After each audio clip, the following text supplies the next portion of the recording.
다이스토리.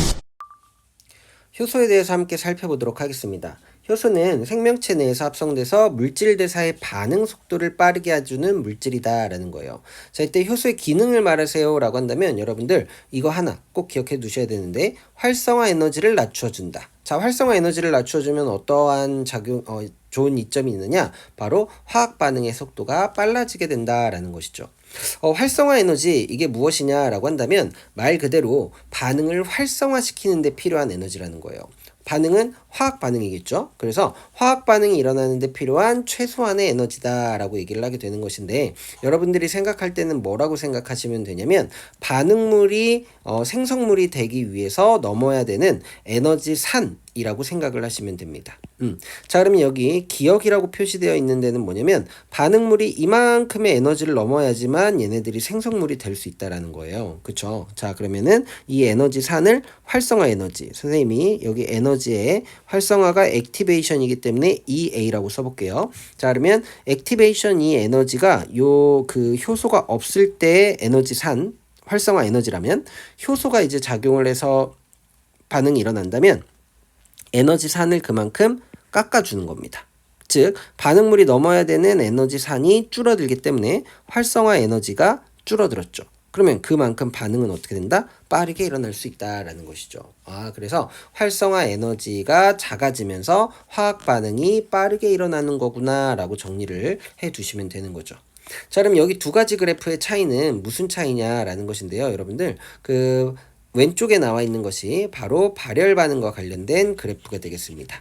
발열 반응, 이화작용이라는 것은 무슨 반응이냐면, 큰 물질이 작은 물질로 분해되는 과정이에요. 그쵸? 자, 분해되는 반응이기 때문에 분해되는 과정은 큰 물질 에너지가 많겠죠. 작은 물질 에너지가 적을 겁니다. 큰 물질이 작은 물질 되는 것인데, 이때는 결합이 깨지는 거예요. 자, 결합이 깨지면서 이제 에너지를 방출하는 반응인데, 이것이 이제 그 반응물이 생성물이 될 때는 이만큼씩의 에너지 산을 넘어야 된다. 근데 기억은 효소가 없을 때 에너지 산이고, 니은은 효소가 있을 때 에너지 산이다 라고 생각해 두시면 되겠고요.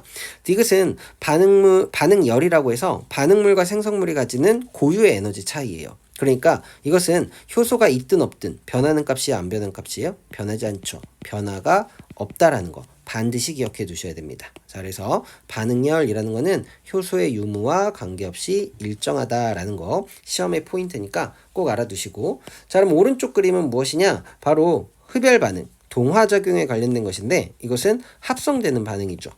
작은 물질이 큰 물질이 되는 것이니까 결합을 통해서 큰 물질이 되는 것인데, 이 반응물이 이제 작은 물질이니까 에너지가 작고요. 생성물이 에너지가 크겠죠. 그때 고유 에너지 차이 뭐라고 했죠? 반응열. 이것은 효소가 있든 없든 변하지 않습니다.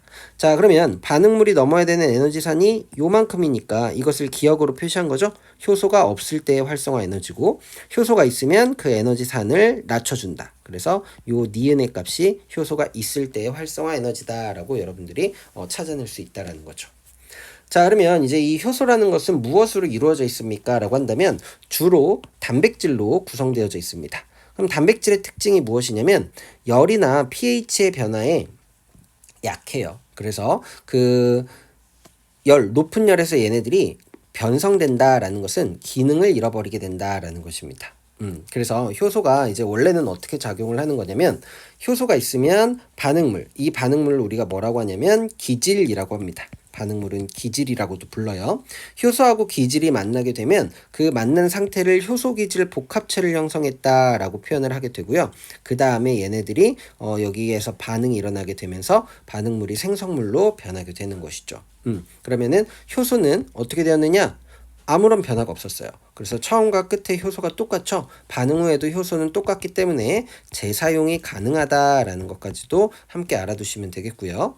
그 다음에 이 효소의 특성은, 아까 반응물을 기질이라고 했었는데 이 기질을 골라서 반응합니다. 즉 무슨 말이냐? 기질이 그 효소의 입체 구조하고 맞는 기질하고만 결합을 할 수 있다는 거예요. 예를 들어서 효소 중에 카탈레이스라는 것이 있는데, 이 카탈레이스는 과산화수소하고만 반응을 합니다. 자, 왜냐면 이 카탈레이스에 이 반응할 수 있는 입체 구조를 보면 얘하고는 맞지만 얘하고는 맞지 않죠. 모양이. 그래서 이 얘하고만 과산화수소하고만 반응한다. 그럼 알코올 같은 다른 종류의 기질하고는 반응하지 못한다. 이거를 기질, 특정 기질하고만 결합한다라고 해서 그것을 기질특이성이라고 부르게 되는 것입니다. 그러면 얘는 이 과산화수소를 물과 산소로 이렇게 변화시키고 다시 어떻게 된다? 재사용된다라는 것이죠. 효소는 반응 과정에서 소모되거나 변형되지 않고 새로운 반응물과 결합하여 다시 반응에 이용된다라는 것까지 여러분들이 정리를 해두시면